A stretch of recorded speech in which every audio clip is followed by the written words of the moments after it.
वरुण, आप मेरे साथ लगातार पिछले 3 दिन से इस यात्रा पर हैं, तो क्या आपको समझ में आया, क्या आपको लगता है कि किस तरीके से यहाँ की जनता इस बार क्या करने वाली है?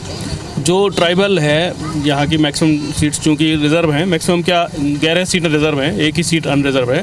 ऐसी स्थिति में ट्राइबल फैक्टर बहुत बड़ा फैक्टर है। और इस बार ट्राइबल में नई चीज़ जो हमको दिखाई दी वो यही दिखाई दी कि ट्राइबल्स जो हैं अपने लोक जीवन जनजीवन के अलावा अब बेसिक कम्युनिटीज़ पर भी लोगों से अपेक्षाएं कर रहे हैं। अब आपको काम दिखाना पड़ेगा और काम में वही काम दिखाना पड़ेगा जिसके लिए आपको चुना जा रहा है। ये परिवर्तन बड़ा है। ये बहुत अच्छी बात है कि भाई देखिए, अब नाटक ड्रामा नहीं चलेगा, आपको धरती पे काम करना पड़ेगा। क्या नरेश, आप यहाँ से बैठ के सारा देख रहे हैं और आप सारी सीटों पर नज़र रखते हैं, हमने भी आपसे समय समय पर मदद ली यहाँ पर शूट करते समय।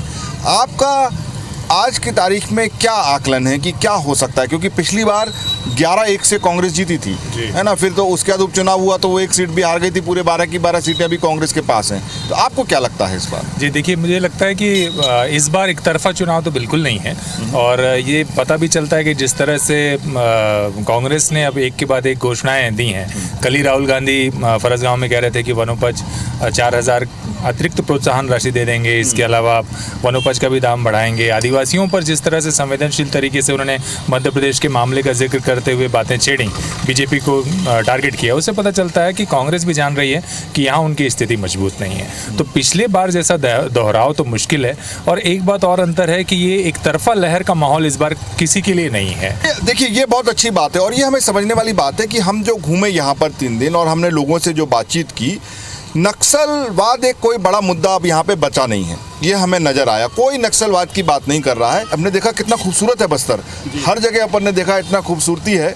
तो टूरिज्म के लिए बहुत स्कोप है यहाँ पर, वो करना चाहिए आने वाली सरकार को। बिल्कुल, मैं तो कहता हूँ कि यहाँ अगर हम 5 कोर विषय लेते हैं, वनोपज को ले लेते हैं, कृषि को ले लेते हैं और दूसरी और जो व्यापारिक गतिविधियां उनको ले लेते हैं, तो 5 में आप टूरिज्म को टॉप में रख सकते हैं। बिल्कुल, ये बहुत सही बात है, टूरिज्म होना चाहिए। नरेश, अंत में मैं तुमसे ये पूछूंगा कि अगर आपसे कहा जाए कि जो एक बड़ा मुद्दा इस बार निकल के आ रहा है वो क्या है?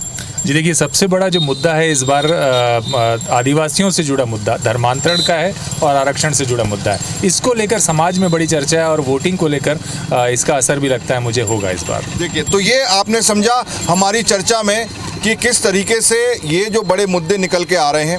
टूरिज्म की बात होनी चाहिए, धर्मांतरण की बात होगी और अब कुछ ही दिन बचे हैं, 5 तारीख तक ये सारा प्रचार रुक जाएगा। 7 तारीख को यहाँ पर वोटिंग है और तब तक जनता अपना मन बना चुकी होगी कि उसे किसको वोट देना है। और हमें 7 को तो नहीं, लेकिन 3 दिसंबर को ये पता लग जाएगा कि बस्तर में इस बार सत्ता का रास्ता निकल कर जा रहा है कि नहीं जा रहा, या फिर लहर चली, या फिर ये 50-50 पर जाकर मामला रुका, जो अभी के हाल में लग रहा है। मैं रविकांत मित्तल, हमारे कैमरामैन मुकेश, मेरे साथी वरुण, नरेश और हमारे पायलट संतोष के साथ साइन ऑफ करता हूँ माँ दंतेश्वरी के मंदिर के इस आंगन से। नमस्कार।